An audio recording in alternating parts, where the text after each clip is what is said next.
Oi, gente. Você já gerou expectativas sobre algo e acabou se frustrando? Tem gente que já passou por tantas experiências como esta que o mantra da sua vida é não crie expectativas. Nós estamos na nossa série de reflexões no Evangelho de Lucas e hoje vamos falar do capítulo 3, dos versículos 15 ao 20. Quando João Batista começou a pregar, havia naquele tempo uma expectativa enorme sobre a vinda do Messias. E a expectativa de Israel era de que esse Messias fosse libertar o povo do seu estado de humilhação, que ele fosse ser como um vingador e que iria colocar Israel no patamar dos tempos do rei Davi, em que seus inimigos eram humilhados e os israelitas eram exaltados.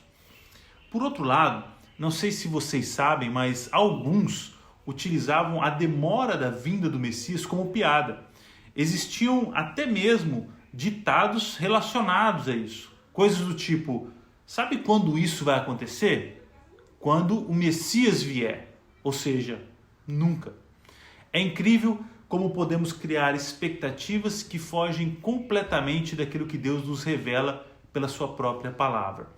Por mais que houvesse a promessa do Messias e o fato dele ser um resgatador, um libertador e que levaria o seu povo a um reino de paz, os profetas nunca o pintaram como um general que expulsaria o exército inimigo, como os romanos, por exemplo.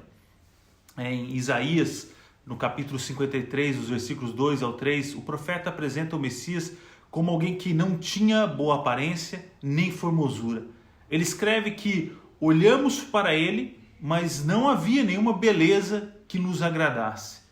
Diz ainda que era desprezado e o mais rejeitado entre os homens de dores e que sabe o que é padecer. E como de quem os homens escondem o rosto. Era desprezado e dele não fizemos caso. E ainda vai dizer que ele será esmagado, humilhado, transpassado pelas nossas iniquidades. Já o profeta Zacarias escreveu: prantearão por ele como quem pranteia por um filho único, e chorarão por ele como se chora amargamente pelo primogênito. Está lá em Zacarias, capítulo 12, versículo 10. Não há problema em criar expectativa, desde que ela não seja fantasiosa. É muito interessante como o nosso coração ferve, esquenta quando estamos no processo criativo das nossas expectativas. A velocidade com que ele acelera. Mas veja, nessa mesma intensidade, o nosso coração esfria, amortece, bate em lentidão quando as nossas expectativas começam a ser frustradas. Nós nos frustramos rapidamente quando as nossas expectativas não são concretizadas.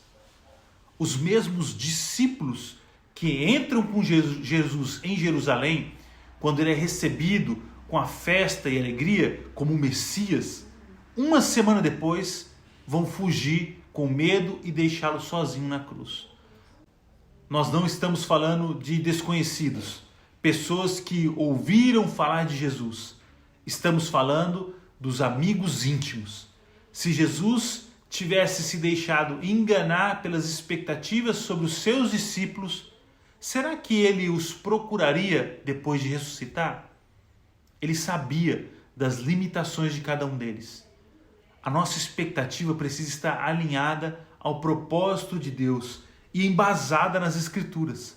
O apóstolo Paulo faz em Filipenses capítulo 1, versículo 20, uma declaração maravilhosa sobre a sua expectativa.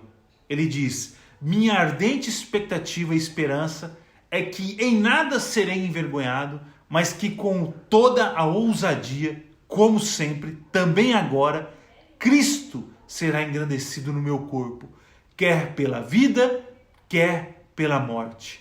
A expectativa de Paulo não estava ligada ao fato dele continuar vivo ou se morreria nas mãos dos seus carrascos. Isso era secundário.